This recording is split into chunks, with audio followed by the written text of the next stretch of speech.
Fumigation কীভাবে করব? অনেকেই জানতেছে যে আমি ফিউমিগেশন যদি করতে চাই তাহলে কীভাবে করব?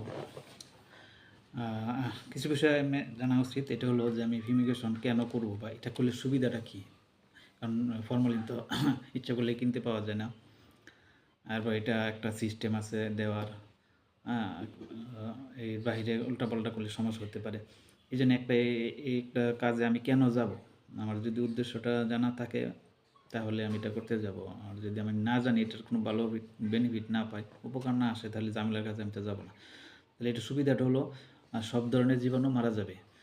আমরা যত ধরনের জীবাণুনাশকই ব্যবহার করি না কেন, ওগুলা খুব বেশি একটা ভালো রেজাল্ট পাওয়া যায় না। একেক জীবাণুর জন্য একেক ধরনের জীবাণুনাশক ব্যবহার করি। আর আমরা যেটা ব্যবহার করি কমন কিছু জীবাণুনাশক ব্যবহার করি, এগুলো সব জীবাণুনাশক দিয়ে জীবাণু মারা যায় না। তাহলে প্রথম সমস্যা হলো আমরা যেগুলো ব্যবহার করি এগুলো দিয়ে জীবাণু মারা যায় না। প্রতিটা জীবাণুর জন্য আলাদা আলাদা জীবাণুনাশক আছে, সেগুলো আলাদা আলাদা দিতে হবে। আমরা কিন্তু এটা ব্যবহার করি না, আমরা একটাই ব্যবহার করি। ব্লিচিং এক ধরনের জীবাণু, এটা দিয়ে সে সালমনেলা ইকোলাই মরে। তারপর পবিসেপ, এটা দিয়ে সে আইবিএসের জীবাণু মারা যায়। তারপর হলো আমাশার জীবাণু, এগুলো কোনো কিছু দিয়ে মারা যায় না। আরও অন্যান্য জীবাণু আছে, আমি একটা ভিডিও আছে আমার ইয়েতে যে কোন জীবাণুর জন্য কোন জীবাণুনাশক, এক একটার জন্য এক একটা কাজ করে। তো এটা আমরা করতে পারি না, এরপরে ভালো রেজাল্ট পাওয়া যায় না। তাহলে সবচেয়ে ভালো রেজাল্ট পাওয়া যায় হলো ফিউমিগেশন করলে, এটা দিয়ে সব জীবাণু মারা যাবে। তাহলে ফিউমিগেশন কেন করব? কারণ এটা দিলে সব জীবাণু মারা যাবে। আর অন্য কোনো বিকল্প খুব বেশি ভালো রেজাল্ট পাওয়া যায় না। এবং করলেও আলাদা আলাদা অনেকগুলো আইটেম, কী বলে, এক একটার জন্য এক একটা, মানে আপনার জানতেই হবে যে কোনটার জন্য কোনটা দিতে হবে। জানা শোনার পরে আপনি ইয়ে করতে পারবেন। তাহলে ফিউমিগেশনটা খুবই গুরুত্বপূর্ণ এবং করতে পারলে ফার্মের জীবাণু 100% না হলে 99.99%, মানে এটা সর্বোচ্চ রেজাল্ট পাওয়া যায়, যেটা অন্য এটার যার বিকল্প নেই। তাহলে আমরা ফিউমিগেশন করা উচিত, কিন্তু সমস্যাগুলো ফরমালিন পাওয়া যায় না। যাদের পাওয়া যায়, সুযোগ আছে, তারা অবশ্যই ফিউমিগেশন করবেন। এখন কিভাবে করব? আগে ইয়ে করতে হবে যে কতটুকু লাগবে। এটার সূত্র আছে, সূত্র আছে।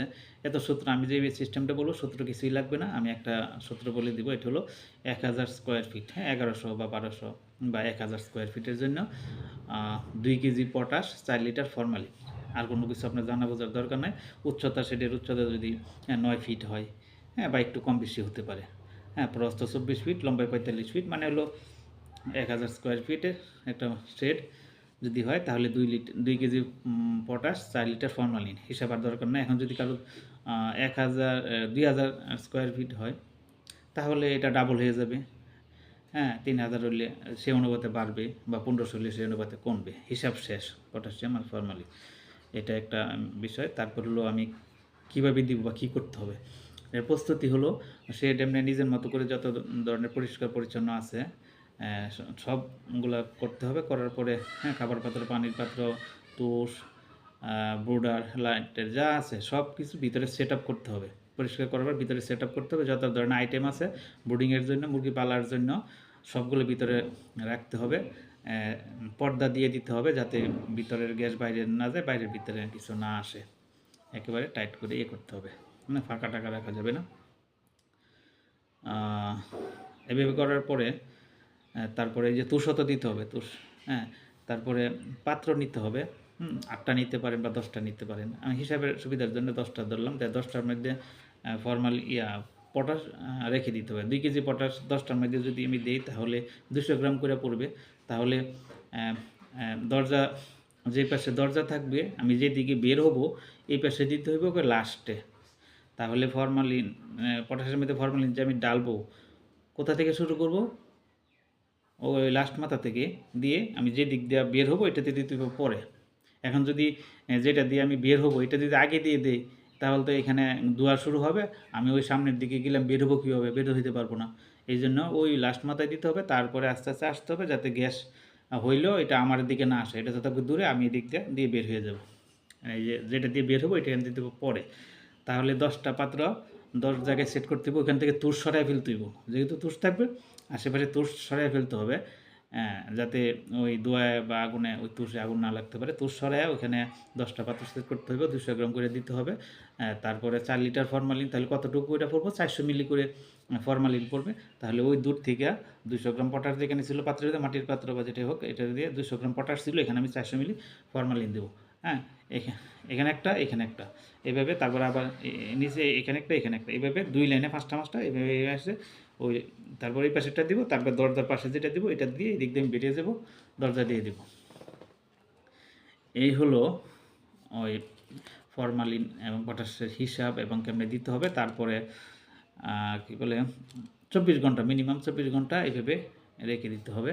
24 ঘন্টা পরে বা আরও পরেও খোলা যায়। এই হলো আমরা কীভাবে পটাশিয়াম ফরমালিন কীভাবে দিব, কতটুকু দিব, পাত্র কয়টা দিব। কিন্তু ভুল করে পাত্রের মধ্যে ফরমালিন রাখা পরে পটাশ দেওয়া যাবে না। পাত্রের মধ্যে রেখে দিতে হবে কি পটাশ রেখে দিতে হবে, ফরমালিন ডালতে হইব। কিন্তু যদি কেউ ফরমালিন সবগুলোতে দিয়া পরে যদি আবার পটাশ ডালে তাহলে হবে না, তাহলে অ্যাক্সিডেন্ট হইতে পারে। আগে সবগুলোতে পটাশ দিয়ে দিতে হইব, পরে ফরমালিন ডালতে হইব। তাহলে মনে রাখতে হইব ফরমালিনটা পরে। ফরমালিন তো ডালার জিনিস, পটাশিয়াম তো ডালার জিনিস না। তাহলে এটাই মনে রাখতে হইব যেটা আমি ডালবো এটা পরে, যেটা ডালবো এটা পরে। আর পটাশ তো ডালা যায় না, এটা আগেই দিয়ে দিতে হইব। আর ডালার জিনিস পরে, তাহলে ডালবো পরে, তাহলে মানে ফরমালিন পরে পটাশ আগে, মনে রাখার জন্য। তাহলে এই আর কি। এরপরে আশেপাশে পরিষ্কার পরিচ্ছন্ন রাখতে হবে। কী বলে এই মশাল আছে না বাঁশের মধ্যে বা কোনো কিছু মশাল করে আমরা আশেপাশে পরে দিতে পারি। আশেপাশে জীবাণু টিবাণু থাকতে সাইডে ফাইডে থাকতে পারে, ওইগুলা পরিষ্কার করতে পারি। তাহলে এই পর্যন্তই। আল্লাহ হাফিজ।